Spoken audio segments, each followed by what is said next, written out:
Hi there, and welcome to Thoughts Over Coffee, giving you the time and the space to think and connect with others. So if you've got 5 minutes, join us for today's video.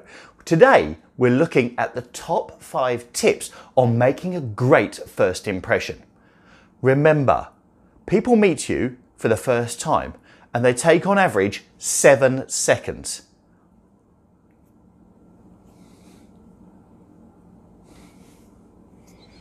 Yes, 7 seconds to form their first opinion.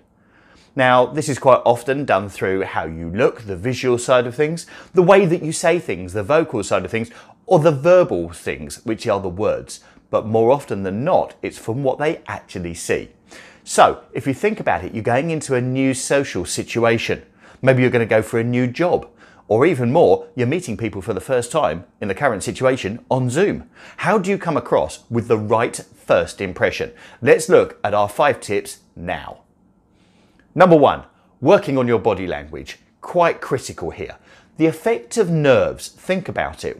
How does nerves affect you? How does it affect your body language? For a lot of people, it might make them slump. It might make them not quite stand if they're meeting face to face for the first time, not stand in the right way. Your posture is really, really important to coming across as assertive and confident. Also, think about standing versus sitting. Quite often people, and I've done this quite a few times myself, if you're having a difficult conversation, I find it much better for my own body language and my own confidence to stand and deal with it as opposed to sitting down. So what works for you? Another great way of doing this and helping yourself out is get your mobile phone, set it up to record yourself in your normal sitting posture. How does it look? Does it look as though you are confident and assertive, or are you slouched, shoulders out, etc.? So you can learn a lot just by turning the video camera on your phone on yourself. Number 2, key strength. Think about your key strengths. What are your key strengths? If you don't know, speak to friends, colleagues, peers, siblings. Find out what are your key strengths if you don't know them and play to them. If someone says that you're really caring, do you know what? When you're meeting people for the first time, come across as caring. Ask those questions which are really, really caring questions about the other people. Once again, use your strengths to your advantage.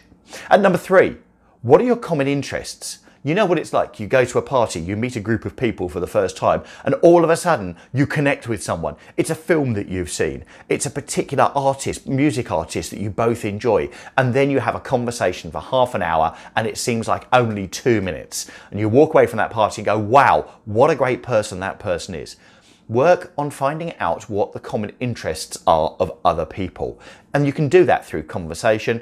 You could do a bit stalky if you like, if you're meeting people on the business side for the first time through LinkedIn. But very quickly you can work out some common interests and then work on those conversations around those. Once again, that'll make you feel confident, but also that will give you the connection. So we're 3 tips in. Hope you're really enjoying it. If you are, don't forget to hit the like button, but also more importantly, please subscribe to this podcast if you're listening to us, or this video on YouTube if you're watching us, so you get more updates to your inbox every time. Right, let's continue with tip 4. Tip 4 is it's about them, not you. If you go in with that attitude, you're thinking about the other people and you've got the other people in mind all of the time. So ask the questions to understand the other person. They will feel special. How has it been when people ask you lots of questions to really understand you, but to do that in the right way? So think about it from that perspective. Ask questions to understand other people. And tip number 5, our final tip, connect after the event. What's also really critical is it's not just a one-off transaction. Actually think about it. How are you going to connect with those individuals after to say thank you? Cool, wow, that was great. Fantastic to see you. If you're doing a Zoom broadcast, you're doing a conference or something like that on Zoom, there's a whole raft of you and you want to connect with 1 or 2 people. Did you get their names? Did you get them correctly? And can you connect with them? Is there a way that you can connect with them on an email list after? Just to go, thanks, really enjoyed that, look forward to connecting with you. Or even forward booking to see those people or connect with those people again. There you go. 5 very simple tips to help you make a great first impression. Remember, 7 seconds is all you have to make an initial first impression. How it goes after that, use these tips. These will really, really help you. Don't forget you can connect with us on social media. Thank you very much for watching the video and we'll see you again soon in more videos from Thoughts Over Coffee. Take care. Bye.